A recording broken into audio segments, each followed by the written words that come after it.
She's a New York Times best-selling author of more than 60 novels, the winner of many prestigious writing awards, including the super amazing Agatha Award, which I think she's run a couple of times as well, one time for Best Historical Novel. Rhys Bowen is who I'm talking about, and she joins us today for Author's Note. Welcome.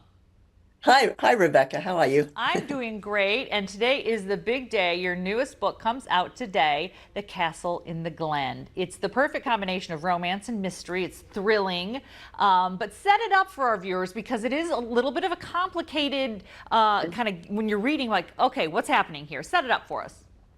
Yeah, I never like to write simple things. Okay, this one, imagine a very, very famous author like Agatha Christie, and she's writing her final novel and she can't finish it because she has early stages of dementia. So she hires an up-and-coming new young Australian writer to finish it for her. And it takes place on the Isle of Skye. So the young heroine goes to the Isle of Skye to get the feel of the place before she knows whether she can finish it or not. And she starts to find clues that make her think that this story is not fiction at all, that it's fact and it's a real murder, and that somehow the family at the castle are involved in it and will do anything to keep it secret. Right there, you just sold it. That sounds fascinating. You've also got two or more really historical time periods within this novel. So you're looking at the 60s, you're looking at the kind of the turn of the last century also. Yeah.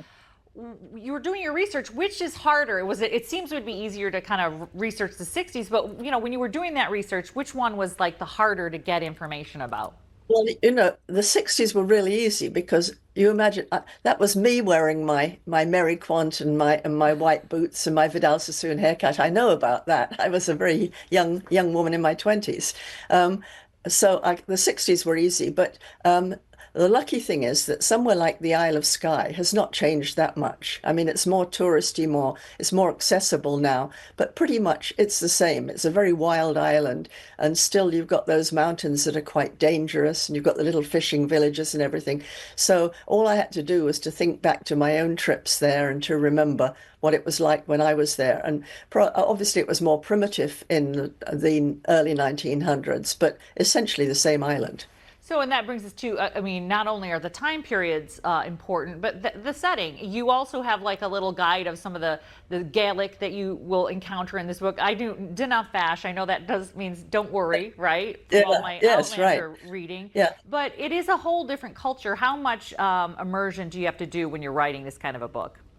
Well, I mean, obviously, when I've been to the Isle of Skye, when I've been to Scotland, I'm an outsider. I don't speak Gaelic, so all I can do is pick up little hints of what life is like there. But when you see some of those cottages, life is pretty primitive there. And, you have a very simple cottage, and life in the cottage is very simple.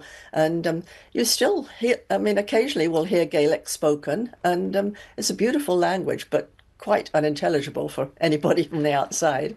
Right, I have tried. I have tried. It's very, it's just very different. So when we're talking about this book, though, it is it's really immersive kind of things.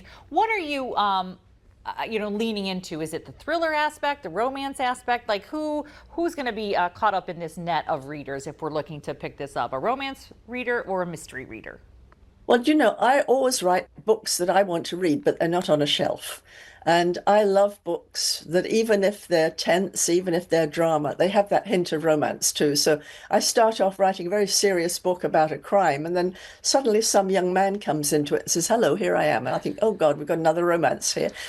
And so I do like both. And I think, yeah, I mean, obviously mystery readers, I think, will be enthralled. I think writers of if you like historical fiction, you'll be enthralled because the different time periods make it very interesting. And the fact that it's set in this incredibly old castle, which is still lived in. I mean, it's a castle that's been going since like 1100, and people still live in it. And it's really true. There are castles on Skye like that where people still live.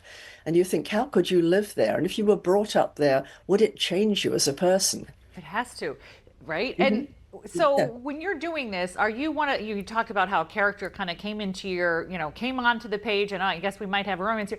How much plotting versus, they used to say pantsers, how much plotting do you do? And I'm going to do all these outlines, or are you letting it just happen? What's the mix for you? I'm much more of a pantser because if I outlined, I'd look at the outline and go, "Oh, good, that's that book finished," and I'd go on to something else.